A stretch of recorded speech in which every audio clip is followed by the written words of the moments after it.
अभी हम लोग कल जो पढ़े वो था पास्कल्स लॉ। अभी हम लोग जो आगे पढ़ने जा रहे हैं, ठीक है, वो दिया हुआ है पेज नंबर 3030 पर। एक छोटा सा वो हम लोग ने देखो, वो पैराडॉक्स तो अभी तुम लोगों को दिमाग में घुस गया होगा, वो मतलब घुस गया होगा, लेकिन यहाँ पर मैं आप लोगों को बताया था कि क्या ये हाइड्रोस्टैटिक पैराडॉक्स मतलब क्या, मतलब ये कि अलग अलग शेप के और साइज़ के कंटेनर अगर हो, उसमें सेम डेंसिटी का लिक्विड अगर डाला जाए और सेम लेवल पर रखा जाए या सेम हाइट पर रखा जाए, तो प्रेशर विल बी सेम। क्यों? क्योंकि P is equal to rho g h, जिसमें से rho will be common for all the tubes जो कंटेनर से। क्यों? क्योंकि सेम अमाउंट या सेम लिक्विड डाले हैं। G इज़ अ ग्रेविटी जो हमारे अर्थ का सबके लिए इक्वल होता है। और अगर आपने हाइट भी सेम रखे हो तो चाहे shape, irrelevant of shape, pressure will be the same. ये था। उसको पैराडॉक्स नाम क्यों दिया गया है? क्योंकि different shape of the container के वजह से ये कन्फ्यूजन क्रिएट होता है दिमाग में कि भाई शायद ये वाले कंटेनर में ज़्यादा होगा प्रेशर, शायद ये वाले में कम। ऐसा नहीं है, सबके अंदर प्रेशर सेम रहेगा अगर डाला हुआ लिक्विड सेम है, अगर उसकी हाइट सेम है तो। क्यों? डाला हुआ लिक्विड सेम है तो उसका मतलब उसकी डेंसिटी सेम रहेगी। ग्रेविटी तो अर्थ की सबकी सेम ही है, हमारे अर्थ की, और एच बोले तो हाइट। इतना समझ गया?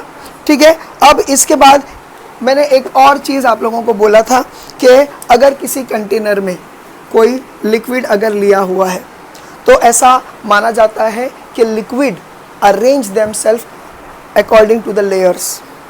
ठीक है, तो वेरियस लेयर्स के ज़रिए से जो है ये लिक्विड कंटेनर में अपने आप को एडजस्ट किया है।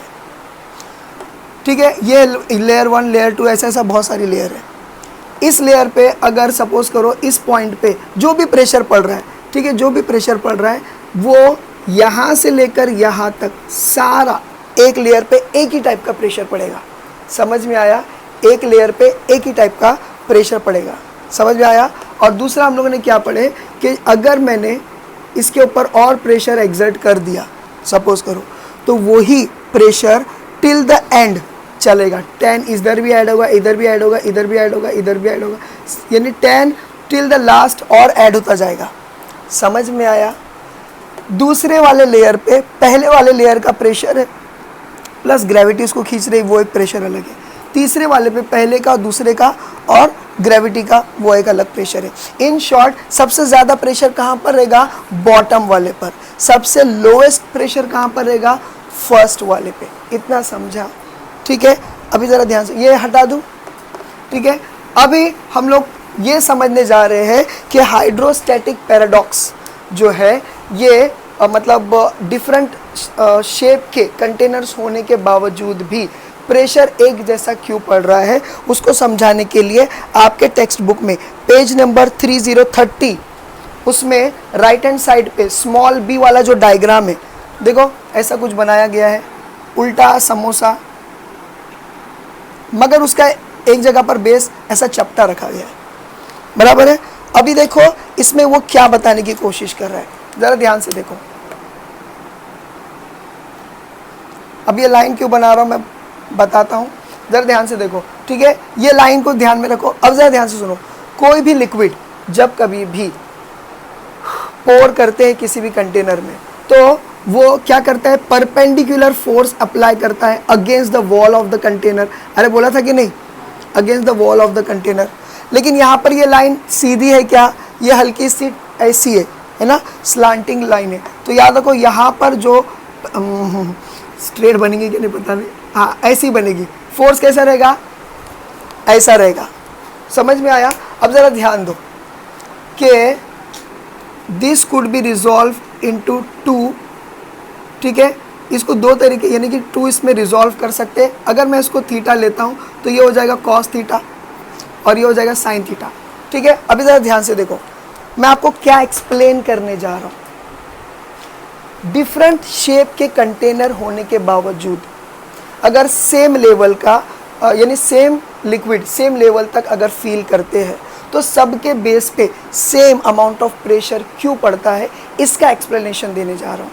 वो इसलिए क्योंकि इधर के और इधर के लेयर का प्रेशर इधर पर नहीं पड़ता। वो कैसे नहीं पड़ता, वो इससे सॉल्व हो रहा है। यहाँ का जो प्रेशर पड़ रहा है, जो एग्जैक्टली यानी ये लाइन ऐसी है, तो ये जो है एग्जैक्टली ऐसा जा रहा है, मतलब समझ में आया। कुड बी रिजॉल्व इनटू 2, ठीक है। तो एक हो जाएगा वर्टिकल, एक हो जाएगा हॉरिजॉन्टल, ठीक है। अब याद रखो वर्टिकल वाला जो रहता है उसको हमारा ग्रेविटेशन नलीफाई करता है, मतलब काट देता है, मतलब समझ में आया। इक्वल इक्वल 0, 10 माइनस 10, यानी समझ में आया ऐसा, 10 इज इक्वल टू 10 हो गया। और ये वाला जो हॉरिजॉन्टल है और ये वाला जो हॉरिजॉन्टल है, ठीक है, वो बोला जा रहा है कि ये हॉरिजॉन्टल को काट देगा।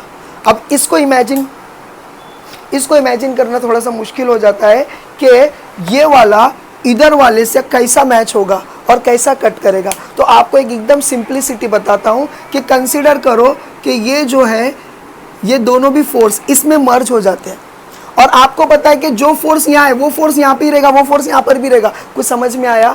तो इन शॉर्ट इधर के लेयर का force vertically and horizontally nullify हो जाता है, जिसका मतलब ये है कि इतने हिस्सों का pressure will not be exerted at the base तक पहुंच ही नहीं रहा है। समझ में आया? अब बेस पे कौन सा पहुंच रहा है? याद रखो, जो इस बेस के ऊपर जो लिक्विड कॉलम है सिर्फ उसी का प्रेशर रहेगा। तो एक्चुअली शेप कैसा भी हो, हाइट कहाँ से कंसीडर करेंगे या कैसा कंसीडर करेंगे? उसका कंसीडर करेंगे जो बेस के ऊपर एग्जैक्टली पैरेलल लाइन बनाता हो। समझा? इस वजह से पैराडॉक्स वाला जो कॉन्सेप्ट है वो खत्म होता है।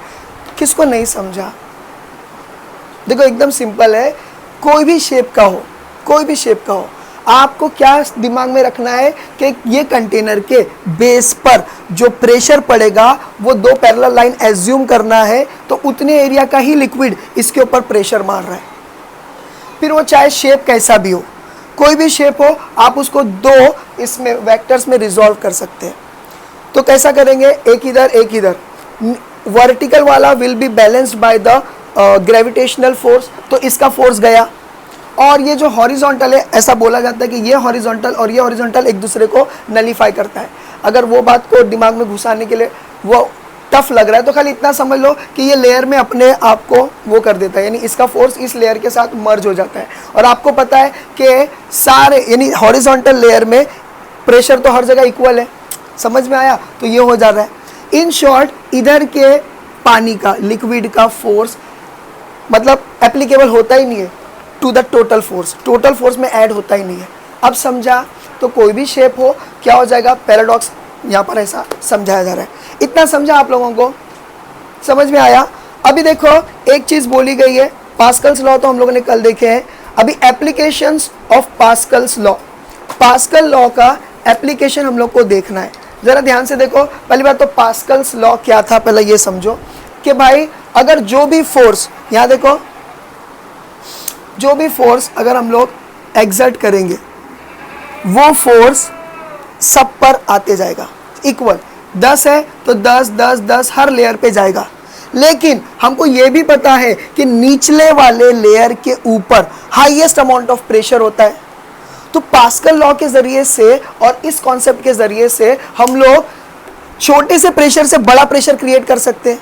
कुछ समझ में आ रहा है? अगर सपोज करो नॉर्मली मैं यहाँ पर प्रेशर अप्लाई नहीं किया, खाली बस लिक्विड डाल दिया, यहाँ पर 10 का प्रेशर है सपोज करो, ठीक है, और यहाँ पर समझ लो 100 का प्रेशर है। क्यों? क्योंकि 10 लेयर इसके ऊपर है, ऐसा समझो। अरे समझ रहा है कि नहीं समझ रहा है? ठीक है। अब पास्कल ने, ये तो नॉर्मल है, खाली लिक्विड डाले, आपने कुछ किया ही नहीं, आपने अभी तक अपना कोई एफर्ट्स लगाए नहीं, बस खाली कंटेनर में पानी डाल दिए। तो एज्यूम किया जाता है कि कंटेनर में कोई भी लिक्विड अपने आप को लेयर वाइज अरेंज करती है। पहले लेयर के ऊपर कम प्रेशर होता है, जैसे जैसे डेप्थ में जाते हैं प्रेशर और बढ़ते जाता है। बोले समझ में आ रहा है कि नहीं? ठीक है। तो बिना एफर्ट्स के या एफर्टलेसली हमारे पास निचले वाले हिस्से में ज़्यादा प्रेशर है। अरे अंडरस्टूड? समझ रहे हो?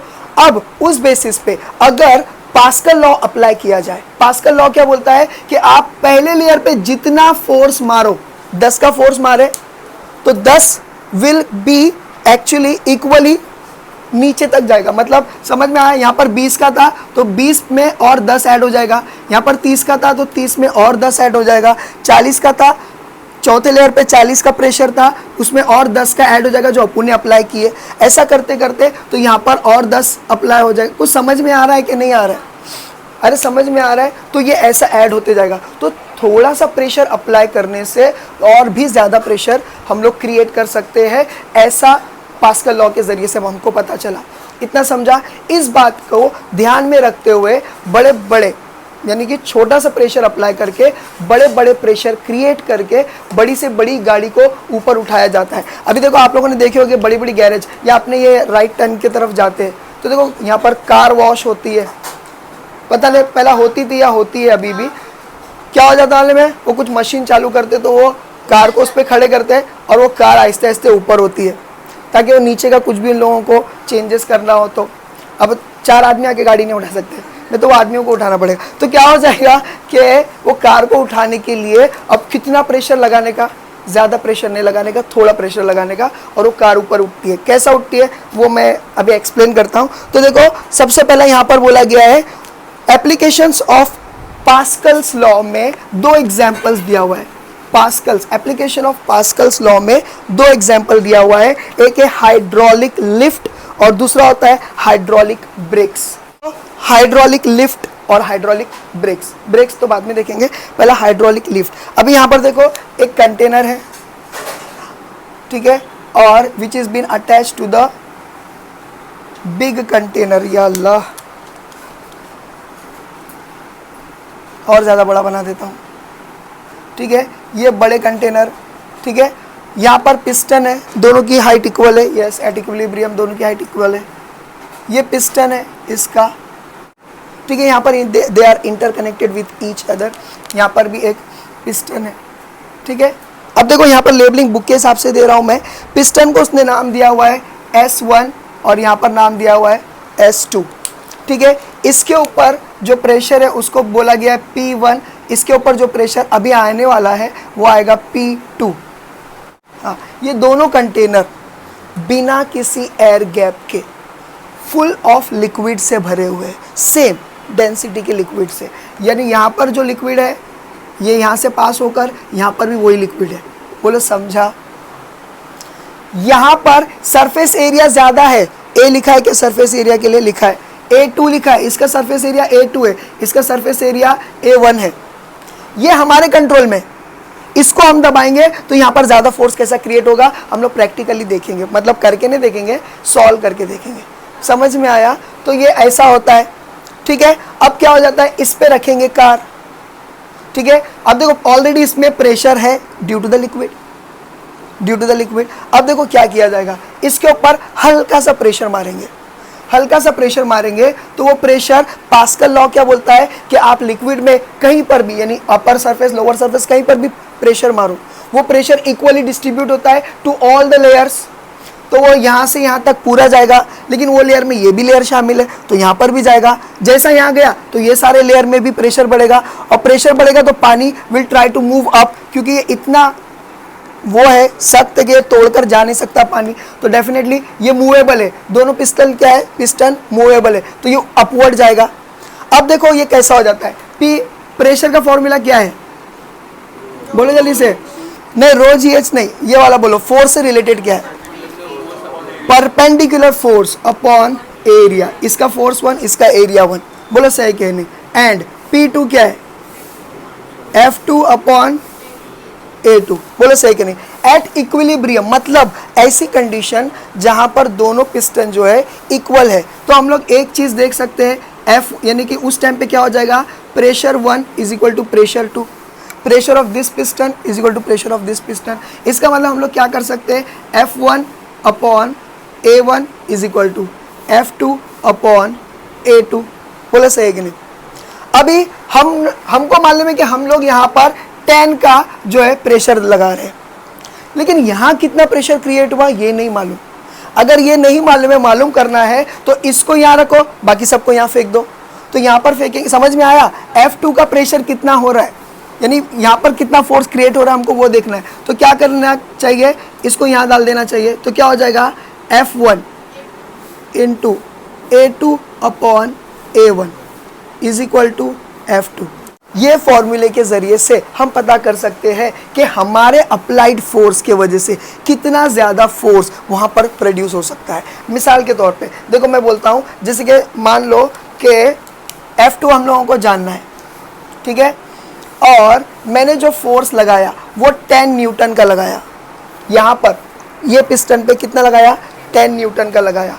एरिया, इसका एरिया कितना है, सपोज करो इसका एरिया है 1000 सेंटीमीटर स्क्वायर, ठीक है, और इसका एरिया छोटा है तो मैं लेता हूँ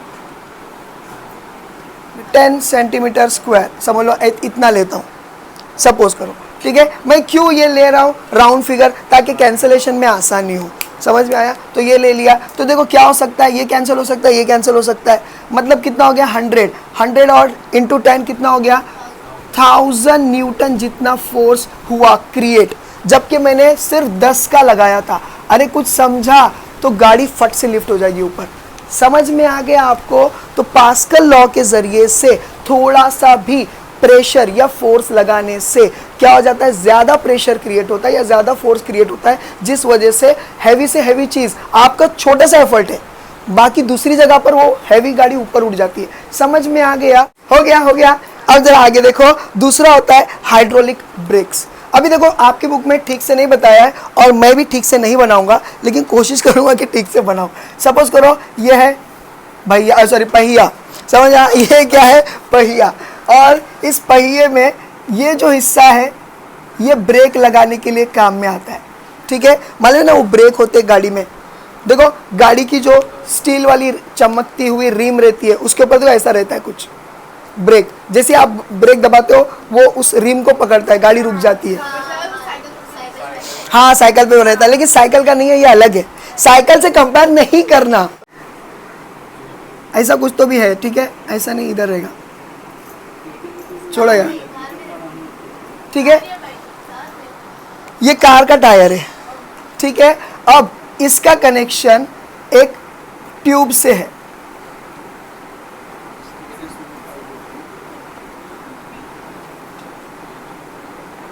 और ये ट्यूब में एक फ्लूइड है यानी कि ऑयल। अरे समझ में आया, एक ट्यूब है और ये क्या है, कनेक्टेड टू द ऑयल, यानी इसके अंदर एक ऑयल है और इसका कनेक्शन आपके पैर वाले ब्रेक पर है, ठीक है। यहाँ पर पूरा लिक्विड है, ये पूरा यहाँ तक का पूरा लिक्विड है। लिक्विड मतलब क्या, ऑयल है, ठीक है। देखो इसको बोला गया है मास्टर साइंस ट्यूटोरियल, अच्छा मास्टर सिलेंडर बोला गया है। तो यहाँ पर एक सिलेंडर है, इसका नाम है मास्टर सिलेंडर, ठीक है MST मास्टर सिलेंडर, ठीक है, ये है मास्टर सिलेंडर, ठीक है। यहाँ पर एक सिलेंडर है जो मैंने नहीं बताया, जो जस्ट ब्रेक के यहाँ पर एक सिलेंडर है, ठीक है। इसका नाम क्या है, स्लेव, यानी उसका नौकर, यानी उसका हुक्म मानने वाला, इन शॉर्ट वो स्लेव है, ठीक है। अब जरा यहाँ पर ध्यान दीजिए, जैसे आपको गाड़ी रोकना होता है, आप ब्रेक पे पुश करते हो तो मास्टर सिलेंडर का लिक्विड है, तो लिक्विड सारी जगह पर, मास्टर सिलेंडर का लिक्विड प्रेशर, इसके ऊपर प्रेशर एक्सर्ट होता है, ये प्रेशर पास ऑन होता है और हर जगह इक्वली जाता है। जैसा इस पे जाता है तो ये लोखंड की चीज़ क्या हो जाते हैं, ये थोड़ा यहाँ पर है ना एक्सटेंशन के लिए थोड़ा सा जगह रहती है, तो ये ब्रेक क्या करते हैं, इस रिम पर टच हो जाते हैं। जैसे टच हो गए तो उसकी स्पीड या तो स्लो होगी या तो फिर वो रुक जाएगा, डिपेंड करता है आपने कितना ब्रेक लगाया हो। बोले इतना समझा। अब आप सोचोगे उसमें क्या बड़ी बात है, यहाँ से दबाए तो पानी यहाँ पर आया, ऐसा। देखो यहाँ पर अगर जो स्पीड से टायर घूम रहा है वो स्पीड से अगर आप हाथ से रोक के बताओ, इट इज़ नॉट पॉसिबल। कोई 100 की स्पीड से भी चलाता है, छोटा स्पीड है तो आप हाथ से रोक सकते हो, लेकिन फास्ट चलते हुए इसको हाई अमाउंट ऑफ फोर्स चाहिए। वो हाई अमाउंट ऑफ फोर्स कहाँ से क्रिएट हो रहा है, पास्कल के लॉ से। क्यों, क्योंकि जो फ्लूइड यहाँ पर है वो डेंसिटी मतलब वो प्रेशर यहाँ तक का बढ़ते जा रहा है और ऊपर से आप प्रेशर दे रहे हो तो वो फोर्स और ज़्यादा दुगना हो गया या ज़्यादा हो गया। समझ में आ रहा है कि नहीं समझा। और फिर वो घप करके जितना भी फास्ट हो कोशिश होती है कि उसको रोक दे या स्लो कर दे, डिपेंड आपने कितना प्रेस किए हो ब्रेक को। समझा? एप्लीकेशन ऑफ पास्कल्स लॉ में हम लोगों ने दो चीज देखे, हाइड्रोलिक लिफ्ट, लिफ्ट मतलब क्या, ऊपर चीजों को, वजन चीजों को थोड़े से प्रेशर से ऊपर लेकर जाना, और दूसरा क्या देखे हम लोगों ने कि ब्रेक कैसा लग रहा है। बोलो समझा? अब ध्यान से सुनो, एग्जाम में ये डायग्राम नहीं बनाना, you have to go with the diagram which is been given. अभी हम लोग न्यूमेरिकल देखते हैं which is been given on solved numerical. ठीक है, पेज नंबर 32 जिसके अंदर 2.3 सॉल्व्ड एग्जाम्पल। देखो जरा देखो, a hydraulic brake system of a car, car का मास दिया हुआ है। तो देखो पहले हम लोगों को क्या करना है, गिवन लिख देना है। सबसे पहले ना गिवन जितना हो सके जमा कर लो। m इज इक्वल टू कितना बोला है, 1000 kg। ठीक है, कितना बोला है, 1000 kg। फिर उसके बाद हैविंग अ स्पीड, स्पीड बोला है तो ये मैं यहाँ पर वेलोसिटी कंसीडर करता हूँ which is what, 50 kilometre per hour speed से ये जा रहा है। ठीक है, उसके बाद क्या हो जाता है, अच्छा इसके जो पिस्टन है, ठीक है, उसका रेडियस यानी ब्रेक मारने का जो पिस्टन है उसका रेडियस दिया हुआ है। तो देखो रेडियस क्या दिया हुआ है, 0.5 सेंटीमीटर। ठीक है, द स्लेव सिलेंडर का रेडियस, तो चलो ठीक है, स्लेव सिलेंडर का भी रेडियस है। अब देखो दो रेडियस है तो 1 दे दो, यहाँ 2 दे दो, ज़्यादा टेंशन नहीं है। ठीक है, तो यहाँ पर R2 कितना हो गया, 2.5 सेंटीमीटर, 2.5 सेंटीमीटर। ठीक है, इफ अ कांस्टेंट फोर्स, तो देखो यहाँ फोर्स भी दिया हुआ है, force is equal to what, 100 newton बोला है। ठीक है, और is applied to the brake, what is a distance, what आया मतलब यहाँ टू फाइंड शुरू हो गया, to find what which how much, मतलब क्या गिवन हट गया, अभी टू फाइंड शुरू हो गया। तो क्या ये what distance the car will travel before coming to stop, distance मतलब क्या, यानी हम लोग ये एस कंसिडर करेंगे एज अ डिस्प्लेसमेंट, यानी उसने कितना डिस्प्लेसमेंट या कितना डिस्टेंस उसने कवर करी है। ठीक है, अब जरा ध्यान से सुनो, till car will travel before coming to stop, before coming to stop मतलब इसकी फाइनल वेलोसिटी भी एक्चुअली उसने दिया हुआ है, बिफोर कमिंग टू स्टॉप, यानी स्टॉप हुआ मतलब फाइनल वेलोसिटी क्या हो गई, 0। इसका मतलब ये लॉजिक है कि ये इनिशियल वेलोसिटी है, प्लीज़ ये याद रखो, ये लॉजिक है, थोड़ा सा समझना है। कार स्टॉप, जैसे आपने देखा एक बार रोटेटिंग फैन का पढ़े थे कि फैन रुकने से पहले कितना रिवॉल्यूशन लिया है, तो रुका है मतलब उसको फाइनल वेलोसिटी कंसीडर किए थे, तो यहाँ पर फाइनल वेलोसिटी है, इसका मतलब ये जो वेलोसिटी दी है वो क्या है, इनिशियल वेलोसिटी होती है। ठीक है, अभी ज़रा ध्यान से देखो, अभी कुछ चीज़ें मैं आप लोगों को बता रहा हूँ, इसको ध्यान से देखो। सबसे पहला, आपको कोई भी चीज़ शुरू करने से, यानी न्यूमेरिकल की बात कर रहा हूँ, शुरू करने से पहले ये देख लो कि दिए हुई क्वांटिटीज़ SI यूनिट के हिसाब से है या नहीं। अगर SI यूनिट के हिसाब से है तो आपको कन्वर्ट करने की ज़रूरत नहीं है, लेकिन अगर SI यूनिट के हिसाब से नहीं है तो you need to convert that quantities. समझ में आया? तो SI यूनिट क्या है, इन शॉर्ट MK सिस्टम होता है। इस सिस्टम के हिसाब से क्या होता है, M फॉर डिस्टेंस के लिए मीटर, K किलोग्राम किसके लिए, वेट के लिए, और S for time that is a seconds. ठीक है, तो ये बराबर है, इसको कोई कन्वर्ट नहीं करना है। मगर यहाँ पर क्या दिया हुआ है, किलोमीटर पर आवर। देखो किलोमीटर, किलोमीटर मतलब क्या, अपने को तो मीटर में करना है, तो याद रखो यहाँ पर 50 को कन्वर्ट करना पड़ेगा।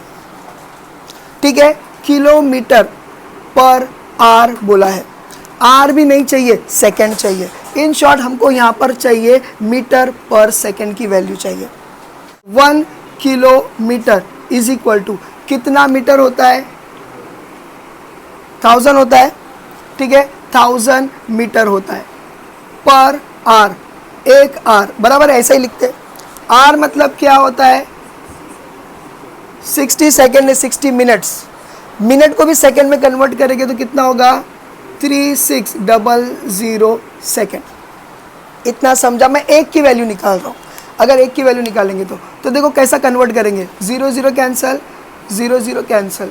अब ये हो गया कितना, अभी देखो 2 से करो, 2 5 जा 10, 2 1 जा 2 8 जा। तो प्लीज़ याद रखो 5/18 ये हमको मिला अगर एक को कन्वर्ट करना है तो अगर मुझे 50 को कन्वर्ट करना है तो मुझे क्या करना, यानी 50 को किलोमीटर पर आवर को, हाँ पूरे को तो मुझे क्या करना पड़ेगा, मल्टीप्लाई बाय ये 5/18 हमको क्या मिला है, किलोमीटर पर आवर के हिसाब से मिला है, क्योंकि अपने किलोमीटर पर आवर के हिसाब से डिवाइड किए।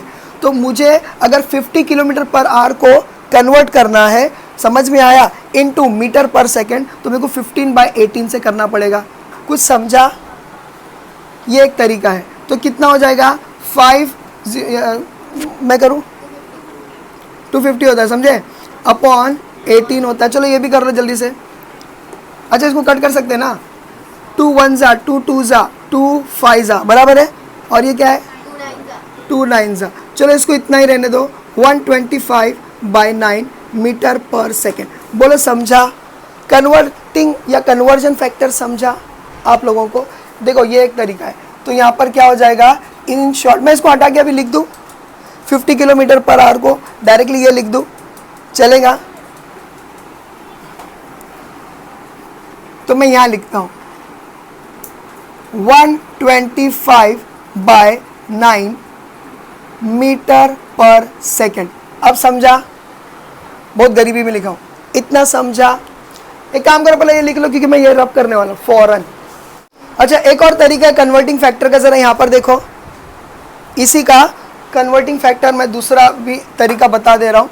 एक बार देखो 1 किलोमीटर कितना होता है, 1000 मीटर, ठीक है। और अब इसको डिवाइड नहीं कर रहा हूँ, यानी बाद में करता हूँ।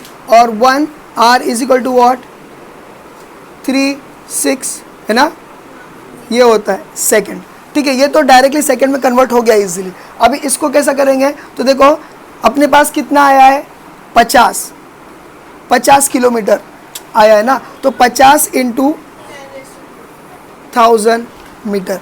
तो इसको करेंगे तो कितना हो जाएगा बोलो, बस 3 0 और लगा दो, 1 2 3। कुछ समझा।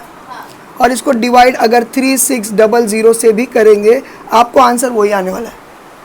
समझ में आया, करना है तो करके देख लो। करूँ, हाँ आ जाएगा आ जाएगा। देखो ये कितना आएगा, 250 250, ये आ जाएगा कितना, 2 1 जा 2 8 जा, ठीक है। इसको कट करो तो कितना आएगा, 125, देखो उतना ही आया। चाहे तो वैसा भी कर सकते हैं, दो तरीके से बताया, इतना समझा। अभी तो लोगों को और थोड़ा सा एक लॉजिक बताऊं, ये मैंने बताया, ये लॉजिक सबको नहीं समझेगा, ये एप्लीकेबल मतलब शायद सबको नहीं जमेगा। देखो ये याद रखो, ज़रा ध्यान से सुनो, ये मेरा कोड वर्ड है। एक्चुअली CBCD होता है और BCBM होता है, लेकिन मैं बताता हूँ तुम लोगों को कैसा मैंने किया। ज़रा ध्यान से सुनो, छोटे अमाउंट को अगर बड़े में कन्वर्ट करना है, ठीक है, तो आपको डिवाइड करना पड़ेगा। आंसर पॉइंट में आएगा, यानी छोटा आएगा, ठीक है। एग्जांपल देता हूँ, बड़े अमाउंट को, जैसे मिसाल देखो ये छोटा कैसा है, यानी कि छोटा मतलब क्या, सेंटीमीटर को आपको कन्वर्ट करना है किसके अंदर, बड़े के अंदर, मीटर। तो आपको डिवाइड करना पड़ेगा, ये वैल्यू डिवाइड करना पड़ेगा आपको मीटर से, तो आपको पॉइंट में आंसर आएगा, जो अभी अपन अगला करने वाले हैं। और ये वाला अभी अपन ने किए, बड़े वैल्यू को, बड़ा वैल्यू क्या था, किलोमीटर, छोटे में कन्वर्ट करना है, छोटा क्या था, मीटर। तो हम लोग क्या करेंगे, मल्टीप्लाई करेंगे। कैसा करें मल्टीप्लाई, वो यहाँ पर है 50 इंटू 1000। तो अमाउंट क्या आया, बड़ा आया, ऐसा मैंने सोचा है ना, ठीक है। अच्छा चलो ठीक है, समझ में आया। तो ये याद रखो कि छोटा अमाउंट जब बड़े में कन्वर्ट होगा तो उसको डिवाइड ही करेंगे, और डिवीजन से कभी भी चीज़ छोटी होती है। और बड़े अमाउंट को छोटे में कन्वर्ट करना है तो उसको मल्टीप्लाई करना पड़ेगा, और मल्टीप्लाई करने से जो आंसर निकलेगा वो बड़ा रहेगा। ये छोटा सा लॉजिक है, अगर इलॉजिकल लग रहा है तो मत कंसिडर करो, हटा दूँ, जल्दी करो। अब देखो एक चीज़ हो चुकी, अब दूसरी चीज़ यहाँ पर देखो, रेडियस किस में है, सेंटीमीटर में, देखो। लेकिन हम लोगों को क्या चाहिए, वो मीटर में चाहिए। तो सेंटीमीटर क्या है, हाँ अरे मतलब हाँ वेरी गुड। क्या है ये 0.5 सेंटीमीटर। इसको हम लोगों को किस में कन्वर्ट करना है, मीटर में कन्वर्ट करने का, बराबर है। हाँ मैं वेरी गुड। तो देखो अपने पास है, छोटे को अगर बड़ा कन्वर्ट करना है तो हम लोगों को आंसर छोटा मिलेगा, लेकिन क्या करना पड़ेगा, डिवाइड करना पड़ेगा, बराबर ना। अरे डी था ना उसके साथ। तो देखो कि अभी इसको मीटर में कन्वर्ट करने का है, तो पहले ये बोलो 1 मीटर इज इक्वल टू कितना सेंटीमीटर, 100 सेंटीमीटर। समझ में आया। तो हम लोग क्या करेंगे, इसको इससे डिवाइड करेंगे। समझ में आ गया। तो 0.5 अपॉन 100।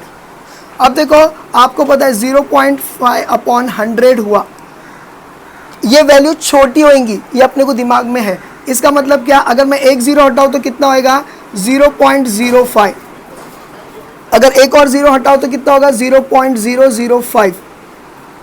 अरे कुछ समझा कि नहीं समझा, ठीक है। तो ये हो जाता है 0.005, क्या हो जाएगा ये, मीटर। अब समझा, अरे समझा कि नहीं समझा। अब देखो मैं एक चीज कर सकता हूं, पॉइंट में कभी भी कोई चीज रखेंगे न्यूमेरिकल्स उतना टफ हो जाएगा, तो उसको पॉइंट में ना रखते हुए मैं वापस से रिवर्स में आता हूं, ठीक है। ये हो गया क्या 0.5 अपॉन 100। तो मैं क्या इसको ऐसा लिख सकता हूँ 0.5 इंटू 2, कितने ज़ीरो है उतना 2 ऊपर लगा देने का। अब मैं क्या चाहता हूँ, इसको पॉइंट में ना रखूँ, तो मुझे क्या करना पड़ेगा 5 अपॉन 10⁻3। बोलो सही है क्या नहीं। अब मैं इसको ऐसा नहीं कर सकता 5 इंटू 10⁻3, बस ये यहाँ पर लिखेंगे। बोलो समझा, अरे समझा, ये स्टेप समझा आपको। हाँ कभी गलती से क्लिक हो जाएगा तो ये देख लेना, ठीक है। तो ये, तो मैं इसको हटा के लिख दूँ, यहाँ लिख दूँ 0.5 को हटा कर लिख दूँ डायरेक्टली, क्योंकि क्या जगह नहीं है, बहुत गरीबी है, ठीक है। तो ये हो जाएगा 5 इंटू 10⁻⁻3। बोलो समझा। अब वैसा ही इसको ले लो 2.5, ठीक है, अपॉन, ये सेंटीमीटर को मीटर में कन्वर्ट करना है, तो यानी कि डिवाइड बाय 100। इसका मतलब ये 10/2 है। अब मुझे क्या करना है, इसको पॉइंट को हटाना है, तो मैं लिखूंगा 25 अपॉन 10/3, यानी 10 का क्यूब। और इसको अगर मुझे ऊपर लाना है तो 25 इंटू 10⁻3। बोले समझा, कन्वर्टिंग फैक्टर समझा। कभी भी याद रखो ये छोटे से बड़े की तरफ जा रहा है तो वो छोटा ही बनेगा, ठीक है। तो ये हो जाएगा क्या, रेडियस 25 इंटू 10⁻3, इतना समझा, रेडियस 1। ये तो न्यूटन में ही है। स्टार्ट। अभी देखो न्यूमेरिकल स्टार्ट कर सकते हैं। अभी हम लोग को क्या करना है, डिस्टेंस फाइंड आउट करना है। क्या करना है, डिस्टेंस फाइंड आउट करना है। अभी देखो ये गाड़ी क्या कर रही है, मूव कर रही है। अगर मूव कर रही है तो इस पे हम लोग 3 काइनेमेटिकल इक्वेशंस अप्लाई कर सकते हैं, ठीक है। तो बोलो 3 kinematic equation, S is equal to, अरे sorry, ut plus half at square. दूसरा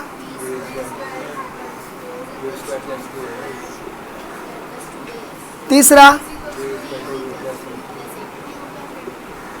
बराबर है। अब जरा ध्यान से देखो, सबसे पहला तो हम लोग इसके अंदर ये वाला अप्लाई कर ही नहीं सकते। क्यों, क्योंकि अपन को S चाहिए, ये है ही नहीं, तो ये वाला तो कैंसिल पक्का है। समझ में आया।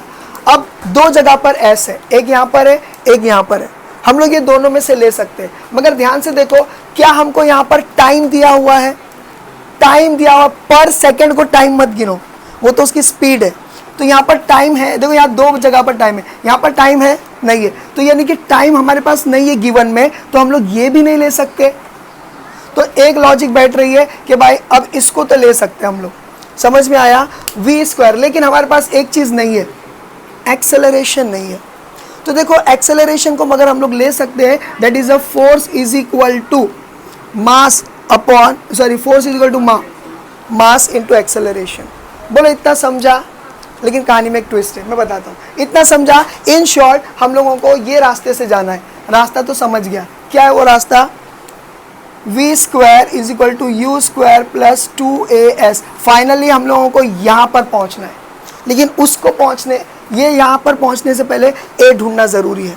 तो a का फॉर्मूला क्या है, F is equal to ma।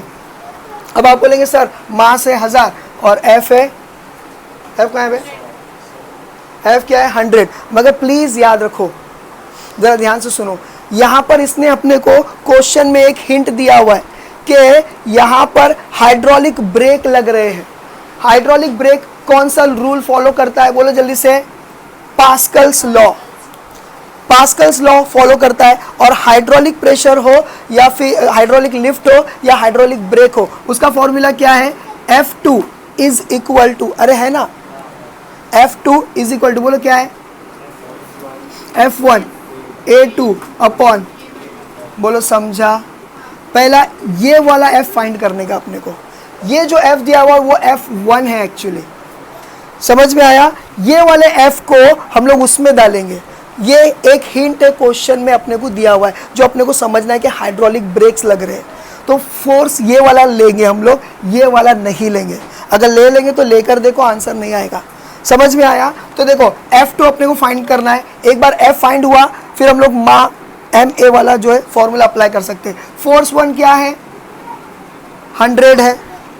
अब जरा ध्यान से देखो, एरिया बोला है, लेकिन एरिया किसका, पिस्टन का।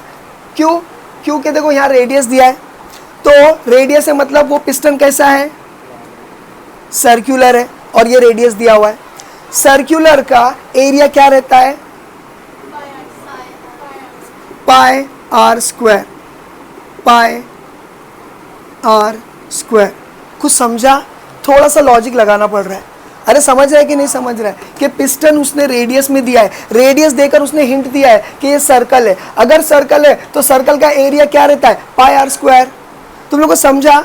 हाँ, ये ज़रा ज़्यादा बड़ा लिख दिया मैंने, छोटा लिखता हूँ, जगह नहीं है, समझ में आ रहा है। तो क्या हो जाएगा, F2 is equal to F1 हाँ इंटू क्या ये पाई R1 स्क्वायर है ना, पाई R2, अरे हाँ ऊपर R2 आएगा, नीचे R1 आएगा, सो सॉरी। तुम लोग को समझ गया, बस ये ऐसा रहेगा, ठीक है। अब वैल्यू पुट कर दो, therefore F2 is equal to, F1 क्या है अपने पास 100 न्यूटन, जो कि यहाँ पर लिखा है, ठीक है, मैं रेड से लिखना चाहिए। अब इसके बाद पाई, तो खाली पाई है बकरे के, ठीक है। अब R2 क्या है, R2 देखो 25, ठीक है, इंटू 10⁻³ द होल स्क्वायर, ठीक है। और ये क्या है, पाई R1 क्या है 5 इंटू 10⁻³ द होल स्क्वायर। बोलो समझा। अब ब्लू से लिखता हूँ, ठीक है। अब जरा ध्यान से देखो, मैं इसको सिंप्लीफाई यानी आसान रखने के लिए क्या कर रहा हूँ, 100 लिखा, पाई, हाँ एक मिनट को ना, वो काटम कुटी बाद में करेंगे। देखो ये स्क्वायर को सिंप्लीफाई कैसा कर रहा हूँ, 25 इंटू 25, बोलो समझा, टू 10⁻³ अगर वो होएगा तो क्या होगा, 3 2 जा, बोलो समझा। अब ये हो गया, अब यहाँ पर पाई डालो, इसके बाद यहाँ पर क्या डालेंगे 5 इंटू 5, ठीक है। हालांकि ये 25 हो सकता है, लेकिन जाने दो, 10⁻⁻6 ये भी हो जाएगा, क्योंकि 3 2 जा पावर है ना, पावर, हाँ तो स्क्वायर है ना, पावर में रहता है ना, तो ये मल्टीप्लाई होता है। अब देखो क्या हो जाएगा, अब कट हो सकता, ये हो गया कट, देखो ये अक्खा कट हो रहा है, ये अक्खा कट हो गया, ये 5 1 है और ये 5 चलेगा ही नहीं है, ठीक है। ये 5 1 है और ये 5 5 है, ये 5 से कट रहा है। अगर नीचे देखेंगे कुछ नहीं बचा, अगर नीचे देखेंगे कुछ नहीं बचा तो क्या हो गया 100। अब ये क्या हो गया, खाली देखो यहाँ पर 25 बचा है और कुछ बचा है, एनीथिंग मल्टीप्लाई विथ 100 क्या हो जाएगा, 00 बढ़ा दो खाली बस, तो हमको मिला F, बोलो समझा, यानी ये F2 है। इतना समझ गया। अब यहाँ पर हम लोग F is equal to MA का फॉर्मूला मार सकते हैं, F2 यानी is equal to MA, A अपने को फाइंड करना है, मतलब इसको यहाँ शिफ्ट करना पड़ेगा, तो क्या हो जाएगा F2 upon M is equal to A। अपना F क्या है 2500, मास क्या है 1000, हो गया बात खत्म। तो ये कितना हो जाएगा, ये कट ये कट ये कट ये कट, तो ये बन जाएगा क्या 2.5, ठीक है। Acceleration is equal to what 2.5, एक मिनट जाओ, मीटर पर सेकेंड स्क्वायर। बोलो समझा? दे गई है यहाँ पर इस फॉर्मूले के पहले अकॉर्डिंग टू पास्कल्स लॉ ये वर्ड ऐड करो। अब देखो अगर आप गौर करेंगे हमको एक्सेलरेशन मिल गया है which is nothing but 2.5 metre per second square. अरे मिला ना, तो मैं यहाँ एक्सेलरेशन लिख देता हूँ 2.5 मीटर पर सेकेंड स्क्वायर। जरा खौफ करो आप फिजिक्स के लेक्चर में। हाँ इतना समझा, बायो होता तो समझ जाते। अब देखो यहाँ पर अगर हम लोग गौर करेंगे तो सारे वैल्यूज हम लोगों को मिल चुकी है। देखो v square is nothing but हम लोगों को लास्ट पॉइंट से पता चला था कि v मतलब फाइनल वेलोसिटी और गाड़ी रुकी है तो वो 0 होने वाला है ना। फिर उसके बाद u अपने को मिल चुका है। तो चलो मैं काम करता हूँ, वैल्यू डाल दूँ क्या, ठीक है। u क्या है बोलो, अरे हाँ सॉरी मैं 50 लिख रहा था, हाँ क्या है 125/90 यूनिट्स फिलहाल नहीं डालेंगे। प्लस अभी यहाँ पर 2 a मिला b मिला 2.5 मिला ना, और अब बचा ये s। बोलो इतना समझा? 125/9 किधर? स्क्वायर अरे हाँ, अच्छा फिर ये मैंने बराबर लिया 2.5 बस ना। हाँ चलो हो गया, वेरी गुड अच्छा बता दिए। इतना समझा? अरे बोलो समझा? अभी देखो मैं इसको यहाँ शिफ्ट कर रहा हूँ। हाँ अरे final velocity v is equal to, क्यों गाड़ी स्टॉप बोला ना उसने, तो स्टॉप मतलब फाइनल वेलोसिटी। मैं इसको यहाँ शिफ्ट कर रहा हूँ इक्वल साइन के, तो प्लस का माइनस हो जाएगा। बोलो सही कि नहीं? 125/9 the whole square is equal to 2 into 2.5 s। बोलो सही कि नहीं? इसको उठा के यहाँ रख रहा हूँ तो कितना हो जाएगा, देखो -125/9, ठीक है। अभी एक काम करते हैं, 9 9 जा 81 लिख दूँ, क्यों मालूम है? एक काम करता हूँ मैं, अब सुनो मैं माइनस साइन हटा रहा हूँ, समझा क्यों हटा रहा हूँ? -125 इंटू -125 प्लस हो गया ठीक है। ये सिंप्लीफाई करने के लिए 125 लिखा, नीचे 9 है, 9 का स्क्वायर क्या आता, क्यों लिखा मालूम है? क्योंकि ये दोनों डिनोमिनेटर में आ रहे हैं। एक काम करते हैं, इन लोगों को पहले यहाँ मल्टीप्लाई कर देते। 2 इंटू 2.5 कितना होता है, 5 होता। अब ये 5 को मैं यहाँ पर शिफ्ट कर रहा हूँ। बोलो समझा? इतना समझा कि नहीं समझा? इज इक्वल टू एस, कुछ समझा? ऊपर अरे देखो ये वैल्यू है, इसके अंदर वैल्यू पुट करें, फाइनल वेलोसिटी 0 है, हो गया। u क्या है, u यहाँ पर है जो 50 किलोमीटर था, अपन ने उसको मीटर पर सेकेंड स्क्वायर में कन्वर्ट किए तो वो लिख दिए 125/9, लेकिन यहाँ स्क्वायर था इसके लिए स्क्वायर दिए। प्लस 2 तो 2 है फॉर्मूले का, एक्सेलरेशन अभी निकाले 2.5 एक्सेलरेशन निकाले, s तो ढूंढना है तो इसके लिए s लिख दिए, s पता नहीं है। अब क्या कर रहा हूँ मैं, जब ये 0 है तो मैं इसको इधर ले रहा हूँ इक्वल साइन के, तो इसको ले लिया, आगे कुछ नहीं था मतलब प्लस था, यहाँ आया तो माइनस हो गया, is equal to 2 into 2.5। 2 into 2.5 क्या होता है बोलो जल्दी से, 5 होता है, तो मैं डायरेक्टली यहाँ पर 5 और s लिख रहा हूँ। अब नेक्स्ट स्टेप में क्या कर रहा हूँ, इसको इन लोगों का पहले मैं ब्रैकेट खोल रहा हूँ, -25 इंटू -25 प्लस 25 125 हो गया, -125 इंटू -125 प्लस 125, तो मैंने क्या करा प्लस कर दिया और 125 इंटू 125 कर दिया, और 9 का स्क्वायर 81 होता है। ये 5 जो इधर था इसको यहाँ लेकर आ गया, तो ठीक है। अब देखो ये कट रहा है ना, 5 1 जा 5, 2 जा 10, 5 5 जा, बोलो समझा? तो क्या मिला हम लोगों को, s is equal to 125 into 25/81। और कुछ कट रहा है क्या?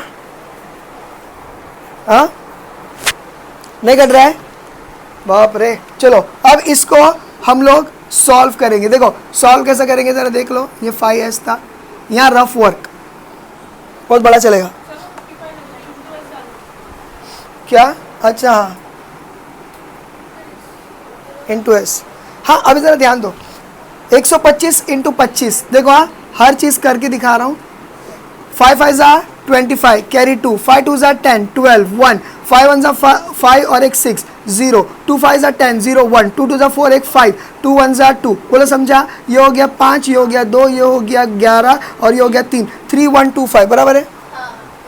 तो 3 1 2 5 अपॉन 81 हो गया, हो गया। अब 81 बाहर आएगा, 3 1 2 5 तराजू के बाहर अंदर चला जाएगा, ठीक है। अब देखो मैं है ना ये सब बचकाने चाले करता नहीं, पहले है ना सीधा 10 तक का इसका टेबल लिख लो। 81 का टेबल आता है, मेरे को आता है। देखो ये 2 हो गया और ये 16 हो गया, ये 3 हो गया और ये 4 और ये 2 हो गया, ये हो गया 4 और ये हो गया 2 और ये हो गया 3, ये हो गया 5 और ये हो गया 0, ये हो गया 4, ये हो गया 6 और ये हो गया 8 और ये हो गया 4, ये हो गया 7 और ये हो गया 6 और ये हो गया 5, ये हो गया 8, ये हो गया 4 और ये हो गया 6, ये हो गया 9 और ये हो गया 4 नहीं 12 12 12 12 12 नहीं बराबर है, ये 9 और ये 12 12 और ये 7 और ये हो गया 0 0 और ये हो गया 10 और ये हो गया 11 और ये हो गया 8। बोला एकदम परफेक्ट गया,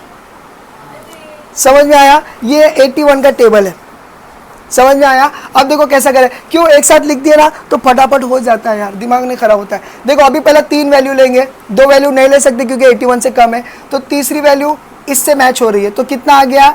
3 ज़ा 1 2 3 ज़ा 3 ज़ा कितना हो गया? 243। अरे समझा? 243 को माइनस करो जल्दी से, ये हो गया 9 और ये हो गया 5 5 और ये हो गया 6 हो गया ना, ठीक है। और ये हो गया 695 मेरे ख्याल से। 695 कहाँ पर आ रहा है? देखो यहाँ पर आ रहा है करीब करीब। तो ये कितना नंबर है? 8वां, तो ये लिखेंगे 38, तो हो गया 648। बोलो समझा? ठीक है। अभी गिनना जल्दी करो, 8 9 10 11 12 13 14 15 7 हो गया और यहाँ पर ये 1 आ गया, तो ये हो गया 5, ये बच गया 4, अब यहाँ आ गया 0, ठीक है। अरे यहाँ पॉइंट लेंगे अभी, ठीक है। 470 कहाँ आ रहा है? यहाँ पर आ रहा है, इससे करीब करीब, तो ये हो गया 5, तो ये हो गया कितना? 405। बोलो समझा? तो अभी कितना हो जाएगा? ये 75 ना 65 आएगा। यहाँ एक और 0 लेंगे मगर पॉइंट नहीं डालेंगे। 650 कहाँ पर आ रहा है? 648, यानी कि 8 पे आ रहा है। देखो ये आंसर आया क्या?